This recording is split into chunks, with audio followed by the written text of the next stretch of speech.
नमस्कार, आप देख रहे हैं 24 न्यूज। मैं हूं आपके साथ पूर्णिमा। इस वक्त की बड़ी खबर बिहार चुनाव से जुड़ी हुई।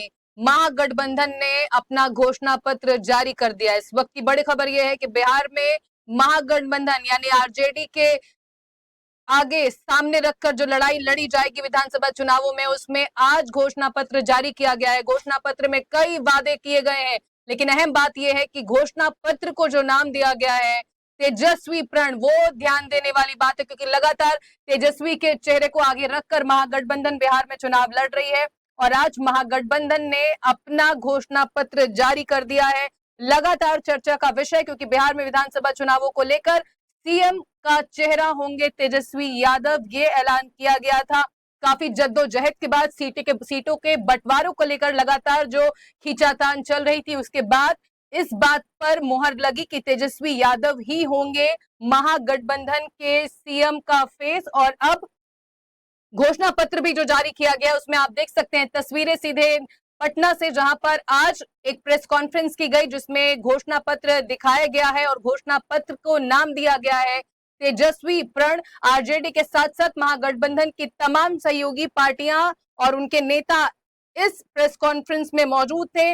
और अब जब ये घोषणा पत्र जारी कर दिया गया है तो एनडीए से सीधा सवाल पूछा है महागठबंधन ने, तेजस्वी यादव ने, कि उनके घोषणा पत्र में जो बातें सामने रखी गई हैं, अब एनडीए की तरफ से क्या कहने वाला है, बीजेपी की तरफ से क्या तैयारी है। क्योंकि इस प्रेस कॉन्फ्रेंस में न सिर्फ घोषणा पत्र जारी किया गया, बल्कि एक बार फिर से नीतीश कुमार को पुतला कहा है तेजस्वी यादव ने। वो बार बार इस बात का जिक्र कर रहे हैं, बार बार बिहार की जनता को ये बता रहे हैं कि नीतीश कुमार के नाम का इस्तेमाल किया जा रहा है। दरअसल इस बार विधानसभा चुनाव के नतीजे जब आएंगे तो बीजेपी पूरी तरह से नीतीश कुमार का सफाया कर देगी। उनको सीएम बनाने की जो बात अभी कही जा रही, क्योंकि अभी तक एनडीए की तरफ से, बीजेपी की तरफ से कुछ भी इस बारे में घोषणा नहीं की गई है कि उनका सीएम फेस कौन होगा। हालांकि इस पूरे मामले को लेकर रामविलास पासवान के बेटे चिराग पासवान ने अभी कुछ दिन पहले जब मुलाकात की तो उन्होंने ये कहा कि हमारे सीएम फेस का जो नाम है वो सीएम नीतीश कुमार से ही जुड़ा हुआ है, कोई सीएम वैकेंसी नहीं है। लेकिन एक बार फिर से जब घोषणा पत्र जारी किया गया, ये तस्वीरें आपको दिखा रहे पटना से, आज की बड़ी खबर इस वक्त की, महागठबंधन की तरफ से घोषणा पत्र जारी किया गया है। तस्वीरों में आप देख सकते हैं वो बुकलेट घोषणा पत्र जो आरजेडी और महागठबंधन का है। अहम बात यह है कि इस पूरे घोषणा पत्र पर जो चेहरा है वो तेजस्वी यादव का ही है और इस घोषणा पत्र को नाम दिया गया है बकायदा तेजस्वी प्रण। यानी अब धीरे धीरे तस्वीर ये साफ हो चुकी है कि जो पूरा बिहार विधानसभा चुनाव का जो दांव खेला जा रहा है महागठबंधन के अंदर, वो तेजस्वी यादव पर ही है। अब धीरे धीरे कांग्रेस भी ये मान चुकी है कि अगर विधानसभा में जीत हासिल करनी है तो तेजस्वी के चेहरे के साथ ही संभव हो पाएगा। इस वक्त की बड़ी खबर, महागठबंधन का जो चेहरा है नीतीश कुमार के, बार बार ये आरोप लग रहा है कि उनको पुतले की तरह इस्तेमाल किया जा रहा है और आने वाले विधानसभा चुनावों की जब नतीजे आएंगे उनको पूरी तरह से दरकिनार करके बीजेपी अपना कब्जा जमाएगी। इसलिए अगर बिहार की जनता को, बिहार को आगे ले जाना है तो नीतीश कुमार की जगह तेजस्वी यादव को ही चुनना होगा। ये तस्वीरें आप पटना से देख रहे हैं। और जो बात की जाए तेजस्वी यादव की, सबसे अहम बात है कि घोषणा पत्र का सामने रखने के पहले ही वो ये कह चुके हैं कि बिहार में हर घर में सरकारी नौकरी दी जाएगी। वो इनका एक अहम ऐलान था। उसके अलावा और क्या कुछ इस घोषणा पत्र में कहा गया है, लिखा गया है, क्या कुछ चुनावी वादे हैं, दावे हैं, वो जानने के लिए सीधे रुख करेंगे हमारे संवाददाता रेहान का, जो हमारे साथ इस वक्त जुड़े हुए हैं। रेहान, हम सब जानते हैं कि किस तरह से बड़े बड़े दावे लगातार तेजस्वी यादव कर रहे हैं। वो कह रहे हैं एक नए बिहार को, एक परिवर्तन वाला बिहार वो लेकर आएंगे। सरकारी नौकरी के का वादा वो पहले ही कर चुके हैं। अब जो घोषणा पत्र जारी किया गया है महागठबंधन का, क्या कुछ खास बातें उसमें हैं, आप हमारे दर्शकों को बताइए। जी पूर्णिमा जी, सबसे पहले तो आपने जैसा बताया कि तेजस्वी ने जो है महागठबंधन का जो घोषणा पत्र है उसको जारी कर दिया है। और इस घोषणा पत्र की अगर हम बात करें तो कुल जो पॉइंट हैं इसमें, पूर्णिमा, मैं बताना चाहूंगा अपने दर्शकों को कि 21 बिंदु हैं जो घोषणा पत्र में शामिल किए गए हैं। और सबसे अहम ये है कि केंद्र सरकार ने जो हाल ही में वक्फ बोर्ड का जो कानून है उसे पारित किया था, उस कानून को जो है खासकर मुस्लिम समुदाय रेहान, से ये आपकी वादा किया आवाज गया अभी है। ठीक से आ नहीं रही है। मैं वापस आपके पास लौटूंगी। आपको बता दें कि इस वक्त घोषणा पत्र को लेकर चर्चाएं जोरों पर है, क्योंकि तमाम ऐसे बिंदु हैं जिसको लेकर ये कहा जा रहा है कि प्रैक्टिकली क्या वो पॉसिबल हो पाएंगे, या फिर लोक लुभावन वादों की जो एक फहरिस्त है वो खड़ी की गई है। महागठबंधन के अंदर ये जो घोषणा पत्र जारी किया गया है, तेजस्वी यादव सामने आए, उन्होंने खुद कहा कि एक नए बिहार की उन्होंने संरचना की है। वो जिस तरह से बिहार को देखना चाहते हैं उसके लिए वो पूरी तरह से प्रतिबद्ध हैं और वो प्रण ले चुके हैं। इसी वजह से घोषणा पत्र का नाम भी तेजस्वी प्रण दिया गया है। एक नए बिहार के संकल्प के साथ तेजस्वी यादव विधानसभा के चुनावी रण में उतरेंगे और उनकी पूरी कोशिश है कि अगर बिहार की जनता उनका साथ देती है तो परिवर्तन वाला बिहार वो बनाकर रहेंगे। 243 सीटों पर विधानसभा चुनाव होने हैं। 6 और 11 नवंबर को वोटिंग होगी और 14 नवंबर को ये तय हो जाएगा कि जो तमाम वादे किए जा रहे हैं, जो तमाम दावे किए जा रहे हैं, आखिर जनता किसके साथ इत्तेफाक रखती है। हर कदम पर बिहार विधानसभा चुनावों के साथ जो तैयारियां चल रही हैं उसमें महागठबंधन, आरजेडी, कांग्रेस वो 20 साबित हो रही है बीजेपी और एनडीए से, क्योंकि यहाँ पर न सिर्फ लगातार जैसे ही तेजस्वी यादव के चेहरे का ऐलान किया गया कि वो सीएम फेस होंगे महागठबंधन का, तब से ही लगातार ये तंज कसा जा रहा है कि उन्होंने तो अपनी तैयारी कर ली है, अपने नाम की घोषणा कर दी है, आखिर एनडीए की तरफ से कौन सीएम फेस होगा, उनकी कोई तैयारी नहीं है, कोई विजन नहीं है।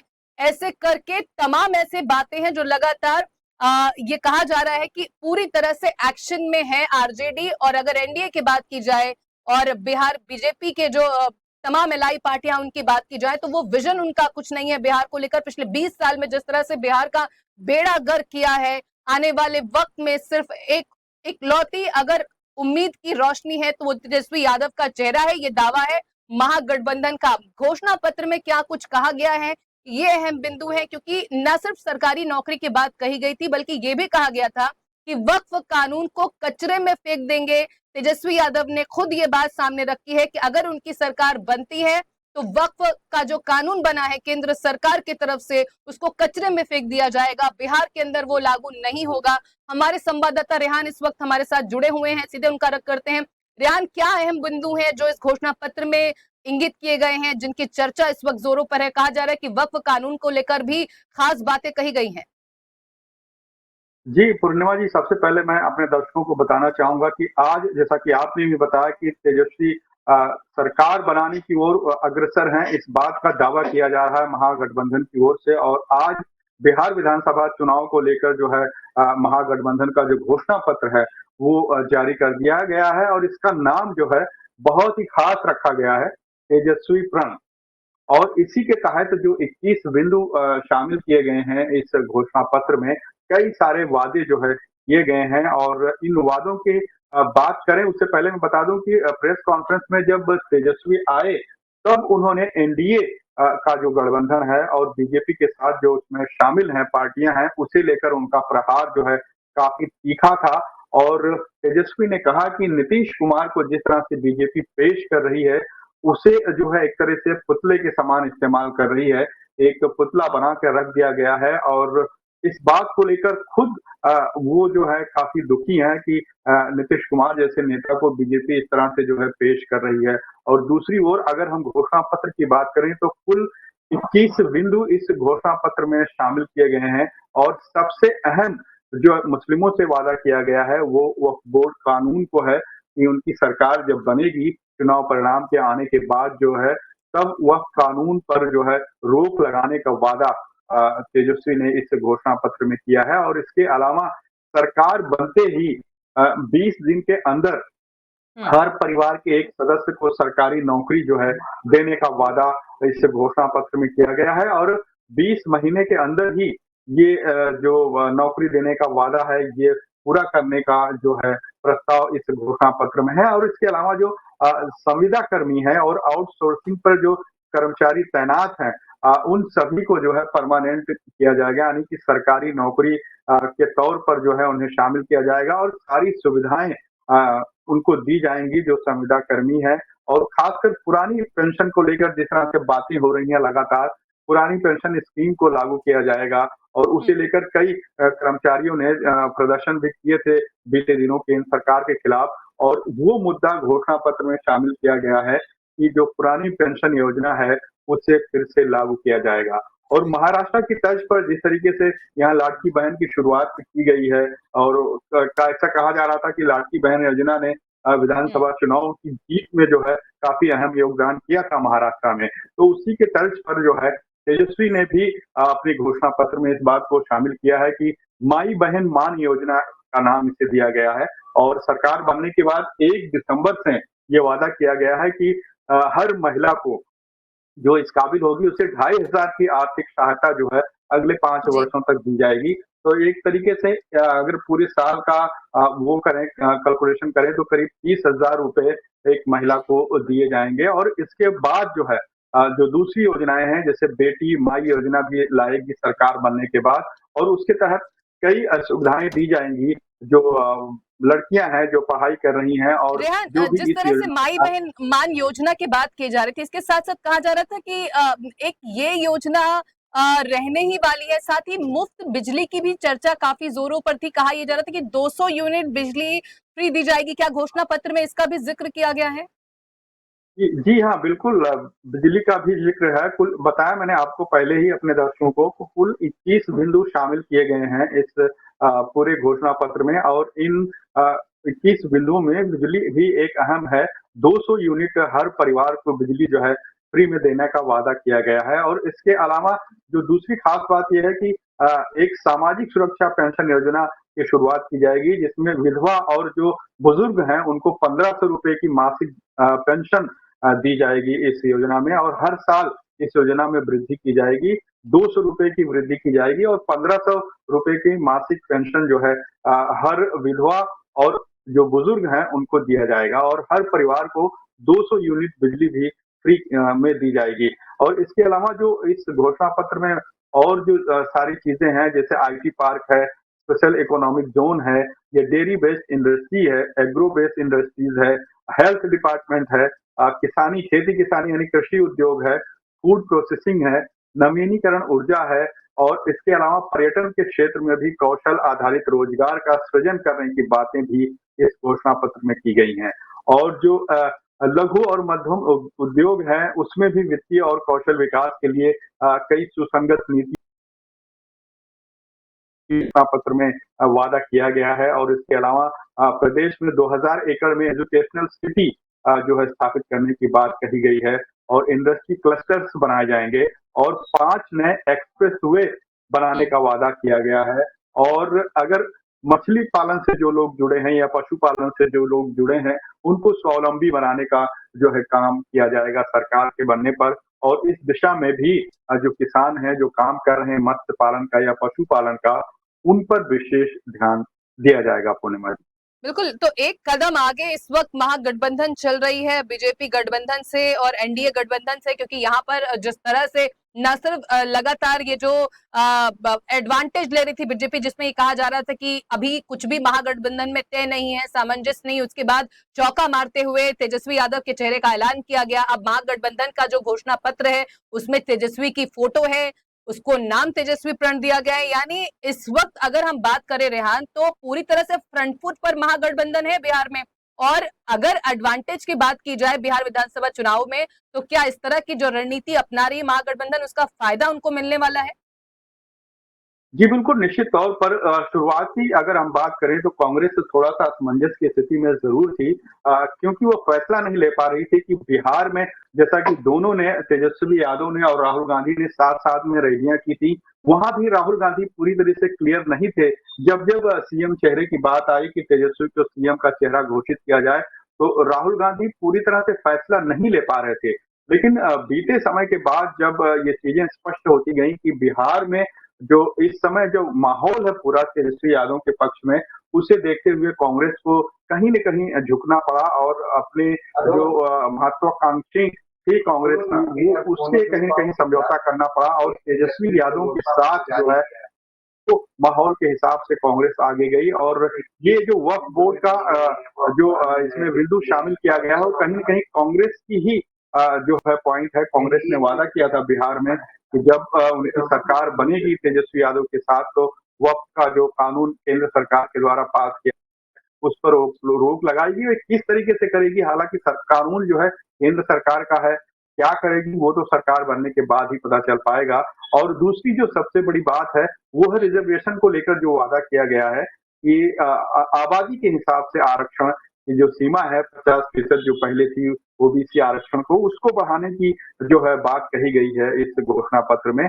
और ये कहा गया है कि ओबीसी को 30% और एससी को 20% जो है आरक्षण का प्रावधान किया जाएगा और इसे विधानमंडल में कानून बनाकर पारित किया जाएगा और संविधान की जो 9वीं अनुसूची है उसमें शामिल करके केंद्र सरकार के पास भेजा जाएगा कि इसके प्रस्ताव को मंजूरी दें।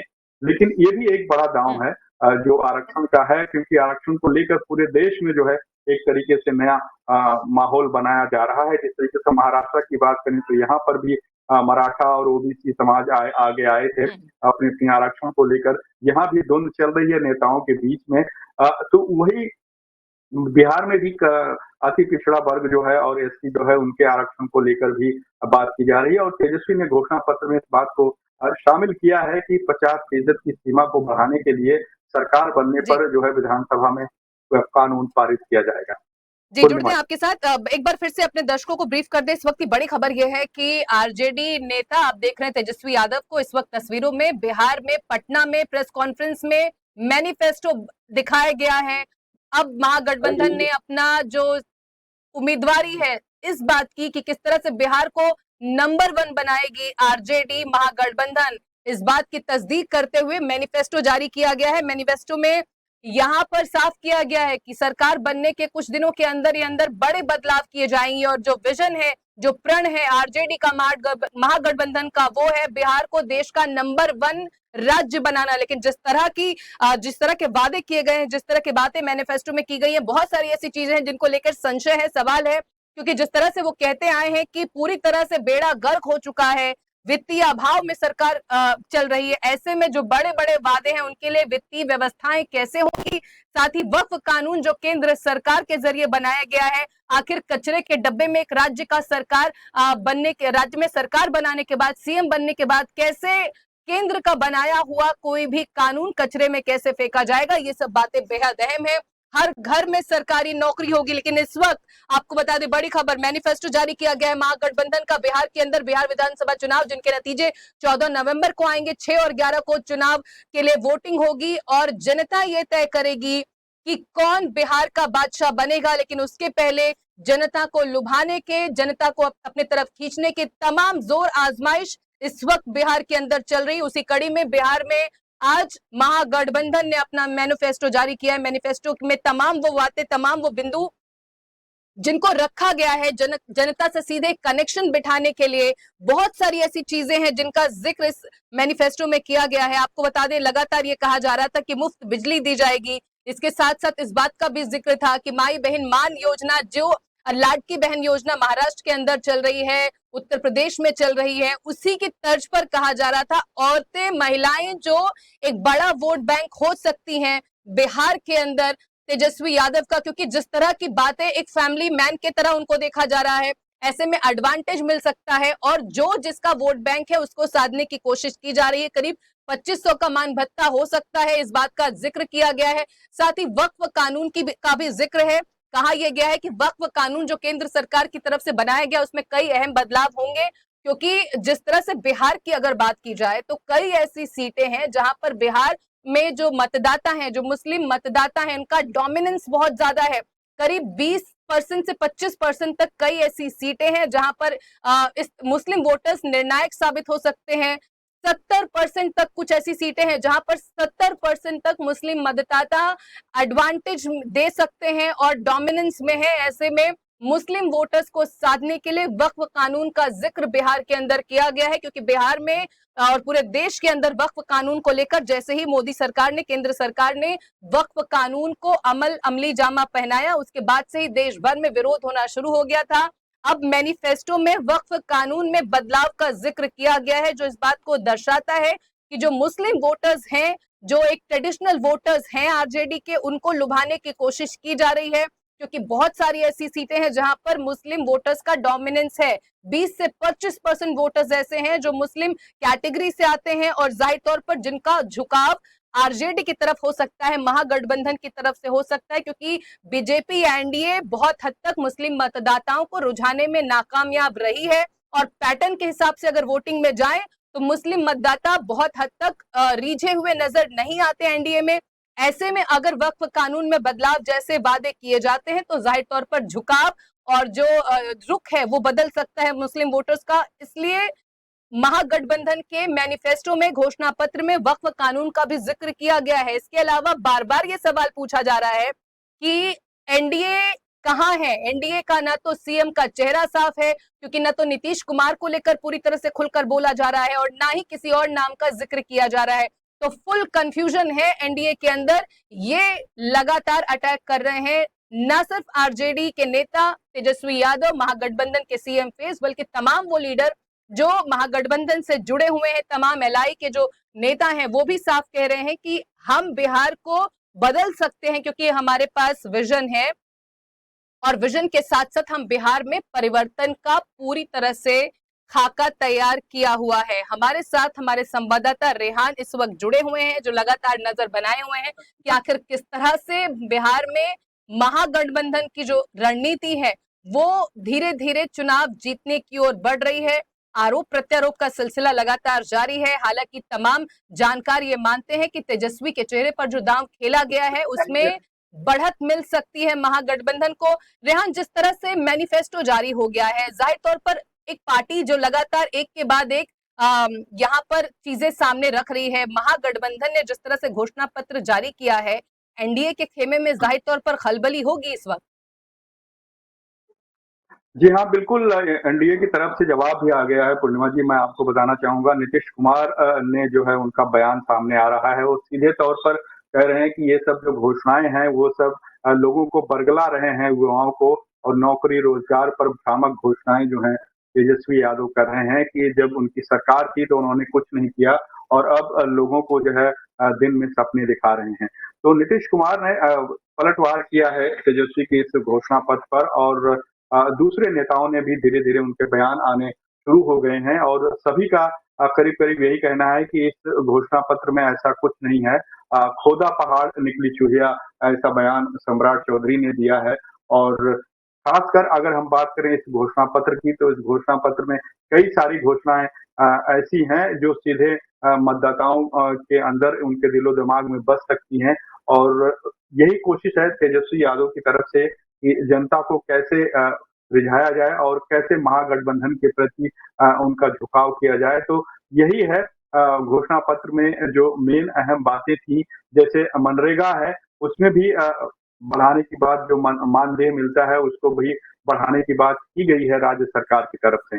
और इसके अलावा जो दूसरी योजनाएं हैं, जैसे स्टूडेंट्स के लिए खासकर है जो प्रतियोगी परीक्षाएं है, या फिर जो उनका फॉर्म भरते हैं या उसकी जो फीस लगती है, इस घोषणा पत्र में उसको माफ करने का जो है प्रस्ताव रखा गया है कि प्रतियोगी परीक्षाओं के लिए फॉर्म जो भरे जाते हैं और परीक्षा शुल्क जो लिए जाते हैं उसे पूरी तरीके से समाप्त कर दिया जाएगा। और यहीं तक ही नहीं, परीक्षा केंद्र तक आने जाने के लिए जो यात्राएं हैं वो भी मुफ्त की जाएंगी। और अगर पेपर लीक और परीक्षा में जो गड़बड़ी होती है उसे रोकने के लिए कड़ी कार्रवाई की जाएगी और ये सुनिश्चित किया जाएगा कि जो इसके दोषी हों उनको कड़ी से कड़ी सजा मिले। रोजगार के मामले में बिहार के निवासियों को प्राथमिकता जो है दी जाएगी और डोमिसाइल की जो नीति है उसे लागू की जाएगी। और इसके अलावा जो टीचर्स हैं उसके लिए भी जो ट्रांसफर का मसला उठता था कि कहीं कहीं टीचरों को ऐसी जगह ट्रांसफर कर देते थे कि उन्हें भी काफी दिक्कतें होती थी। लेकिन टीचरों के अलावा जो कई अहम घोषणाएं हैं जो इस वक्त चर्चा का विषय रहेंगी। कई ऐसे बिंदु हैं जिनको इस वक्त समझना बहुत जरूरी है। महागठबंधन का मैनिफेस्टो जारी हो चुका है बिहार के अंदर। इस वक्त की बड़ी खबर आप सबको बता रहे हैं। हमारे साथ इस वक्त कांग्रेस के नेता दिलीप जोशी जुड़े हुए हैं। दिलीप जी, बहुत बहुत स्वागत है 24 न्यूज में आपका। इस वक्त एक बड़ा अपडेट हुआ है बिहार के अंदर, मैनिफेस्टो जारी किया गया है महागठबंधन की तरफ से। कई अहम बातें इसमें कही गई हैं। क्या आपको लगता है जो ये मैनिफेस्टो है वो बिहार की जनता को लुभाने में कामयाब हो पाएगा? देखिए, पहले तो आपके दर्शकों को और आपको नमस्कार। और जहां तक बात है लुभाने की, तो हमेशा से इंडिया गठबंधन कभी लुभाने की राजनीति नहीं करता है। वो लुभाना और जो फ्री बीज बांटने की जो चीजें हैं वो ज्यादा बीजेपी की तरफ से होती है।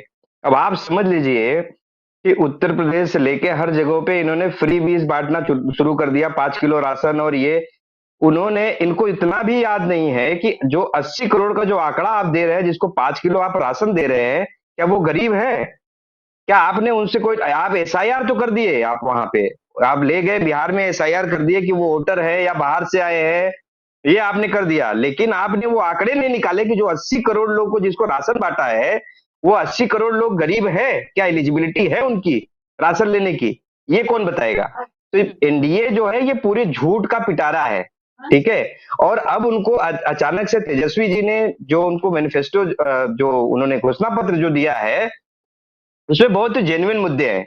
आप बताइए कि अगर कोई बच्चा है, अगर वो 2-2 साल 3-3 साल तैयारी करके पेपर देता है और उसे पता चलता है घर पे आके एग्जाम देके जब वो घर आता है तो उसे पता चलता है कि उसका पेपर लीक हो गया, एग्जाम फिर से होगा, कितनी बुरी बातें हैं। फिर से वही मेहनत वो 3 साल करेगा।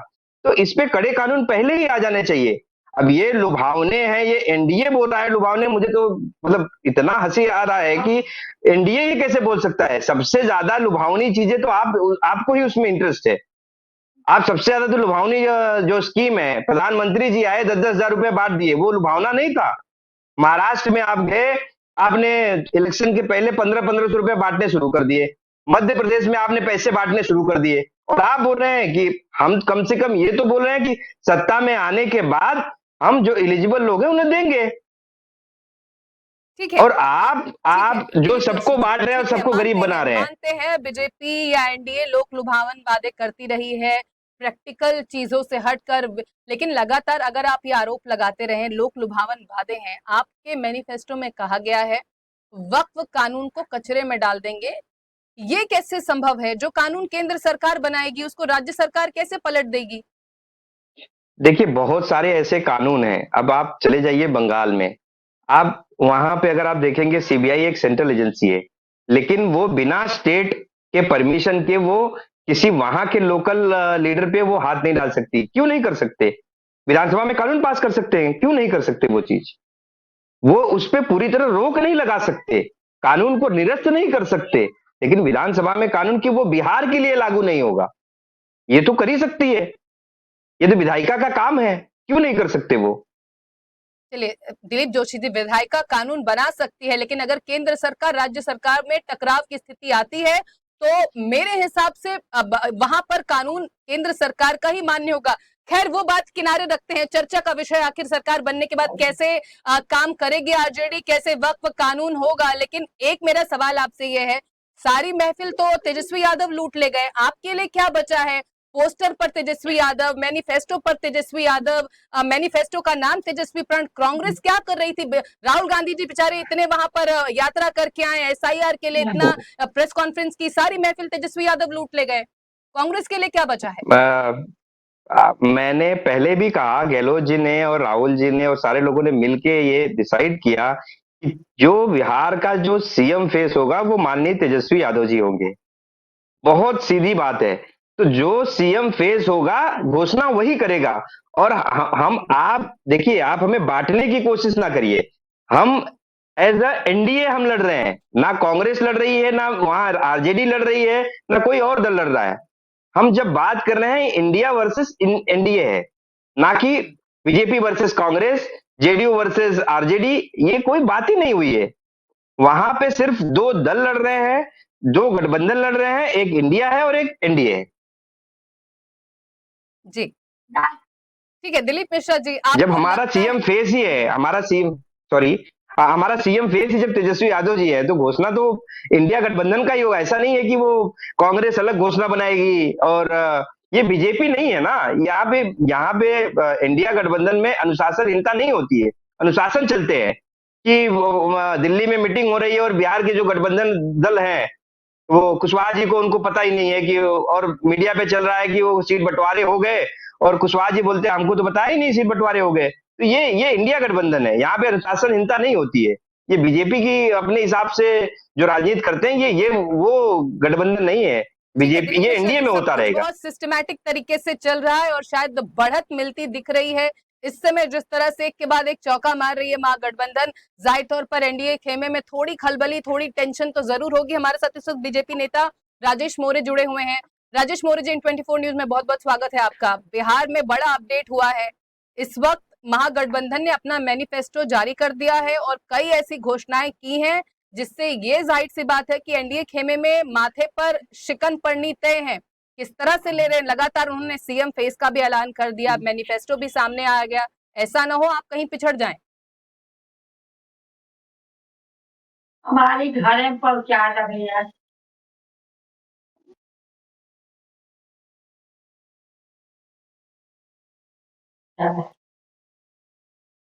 राजेश मौर्य जी, आपका ऑडियो नहीं मिल पा रहा है, एक बार आप चेक करिए।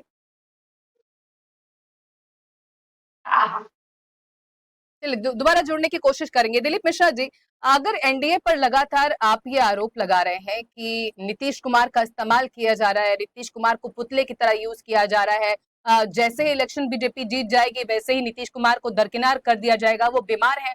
आखिर एनडीए और बीजेपी को जितना मालूम नहीं है नीतीश कुमार के बारे में, उतना आपको मालूम है। इन सब दावों के पीछे वजह क्या है? वो तो वजह तो आपको खुद भी ये तो देखिए, ये हमें मालूम है, कोई हमसे नीतीश कुमार जी ने आके बोला ऐसी बात नहीं है। ये तो जो दिख रहा है हम वही बोल रहे हैं ना। मंच पे देखिए, उनको पकड़ के खींचा जा रहा है। सम्राट चौधरी उनके जो डिप्टी सीएम हैं वो उनको बता रहे हैं कि आपको बोलना क्या है प्रेस कॉन्फ्रेंस में। तो ये क्या है? एक सीएम को अगर सहयोगी दल का नेता जो उससे छोटा है, जो डिप्टी सीएम है, वो उनको बताए कि उनको प्रेस कॉन्फ्रेंस में क्या बोलना है, मंच पे उन्हें खड़ा कैसे होना है, तो इसका क्या मतलब है? ये हमने डिसाइड नहीं किया है, वो जो दिखा रहे हैं वही बोल रहे हैं। हमारे बाप ठीक है। दिलीप मिश्रा जी, एक सवाल है, लाडकी बहन योजना को लेकर महाराष्ट्र के अंदर आप सब हमलावर हैं। आप सब ये बोलते हैं कि फ्रीबीज बांटी जा रही हैं बिना इस बात का ध्यान दिए कि आखिर सरकार के पास वित्तीय व्यवस्थाएं किस हद तक हैं। एक राज्य जिसको लेकर लगातार आप ये चर्चा कर रहे हैं कि बिहार में फंड की कमी है, सरकार के पास पैसा नहीं है, वो राज्य के खर्चे संभाल नहीं सकती। वैसे में आप सत्ता में आने के पहले, पूरा होमवर्क करने के पहले, ये जानने समझने के पहले कि सरकार आखिर किस स्थिति में है, ऐसे में आप इतने बड़े बड़े वादे करते हैं, तब क्या आपको वित्तीय संकट नहीं आएगा भविष्य में? में स्टडी नहीं की है। इसके पहले ये 2.5 साल की सरकार जो चलाई है बीजेपी के साथ, इसके पहले तेजस्वी जी भी डिप्टी सीएम थे, सरकार में थे, उन्होंने स्टडी की है, इसीलिए उन्होंने ये घोषणा की है। ये बोलना कि उन्होंने कोई स्टडी नहीं की, ऐसे ही घोषणा कर दी, ये गलत बात है। वो सरकार में थे, उन्होंने उनको ये पता है कि डेप्थ कितना है, कितना पैसा खर्च होगा, पूरा होमवर्क करके और इसको बोला गया है।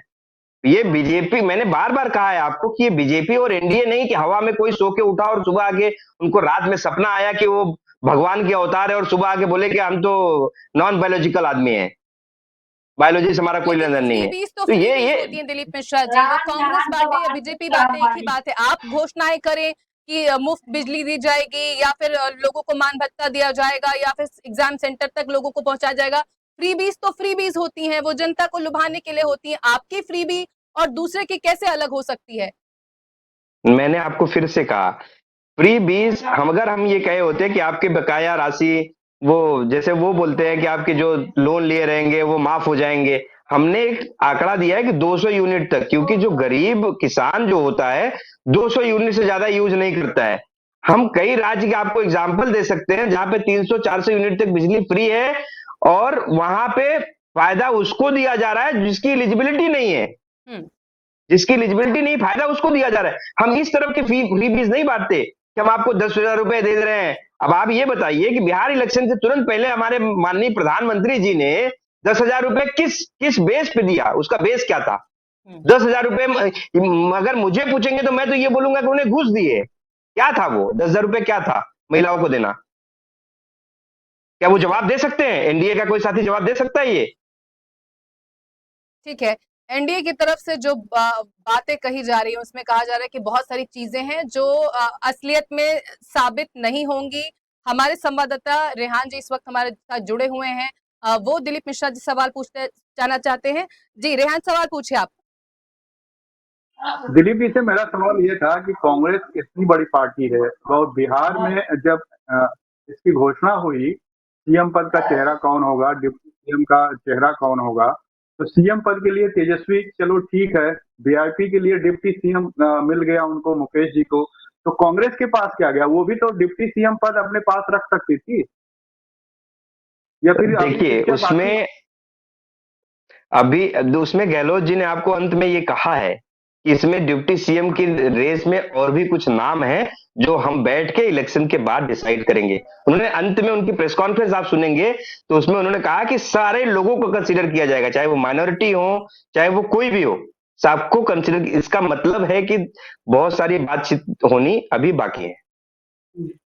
आपके हिसाब से दिलीप मिश्रा जी, अगर कम शब्दों में जानना चाहूं, इस मैनिफेस्टो में ऐसी कौन सी अहम चीज है जो आपके लिए रामबाण साबित हो सकती है इस बार के विधानसभा चुनाव में?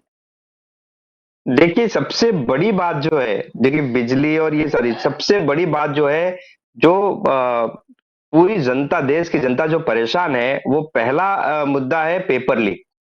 क्योंकि पेपर लीक एक बहुत ही बड़ा मुद्दा है। जो आदमी प्रिपरेशन करता है और वो पेपर लीक होता है, उससे आप उसका दर्द पूछिए कि आपका एग्जाम अगर लीक हो जाता है और आपको फिर से तैयारी करनी पड़ती है तो आपको कितना दुख होता है। और उसके अलावा जैसे मैं आपने बहुत सारे केसेस देखे रहेंगे कि बिहार से कुछ दिल्ली कुछ स्टूडेंट जा रहे थे एग्जाम देने, उनकी ये हो गई, गाड़ी लेट हो गई जिसकी वजह से वो एग्जाम में नहीं पहुंच पाए या छूट गई। तो ऐसे केसेस में उन्होंने जो दिया हुआ है कि जो ऐसी परीक्षाएं होंगी उसमें एग्जाम सेंटर तक पहुंचाने के लिए उनको फ्री सेवा दी जाएगी। तो ये सबसे जो स्पेसिफिक मुद्दा अगर मुझसे पूछेंगे तो सबसे बड़ा मुद्दा ये, और एक जो वो चीट फंड टाइप की जो कंपनियां होती हैं उनके लिए कानून बनाना, ये उस पे अंकुश कसना, ये सबसे बड़ा मुद्दा है और ये रामबाण साबित होगा बिहार इलेक्शन में। बहुत बहुत शुक्रिया दिलीप मिश्रा जी हमारे साथ जुड़ने के लिए, तमाम बातचीत के लिए। तो इस वक्त की अहम और बड़ी खबर यह है कि बिहार में महागठबंधन ने अपना मैनिफेस्टो जारी कर दिया है। 20 महीने के अंदर, सरकार बनने के 20 महीने के अंदर हर घर में सरकारी नौकरी होगी। इसके साथ साथ तमाम ऐसी बातें, तमाम ऐसे बिंदु इस मैनिफेस्टो में इंगित किए गए हैं, लिखे गए हैं, बताए गए हैं, जो आने वाले वक्त में विधानसभा चुनावों में एनडीए को मुश्किल में डालने के साथ साथ महागठबंधन को बढ़त में ला सकते हैं। ऐसा तमाम जानकार सामने आकर बोल रहे हैं। लेकिन देखना यह है कि जनता आखिर कितना इत्तेफाक रखती है इन तमाम दावों और वादों से। अभी के लिए बस इतना ही, पर N24 न्यूज पर खबरों का सिलसिला लगातार जारी है। आप बने रहिए हमारे साथ, देखते रहिए N24 न्यूज। नमस्कार।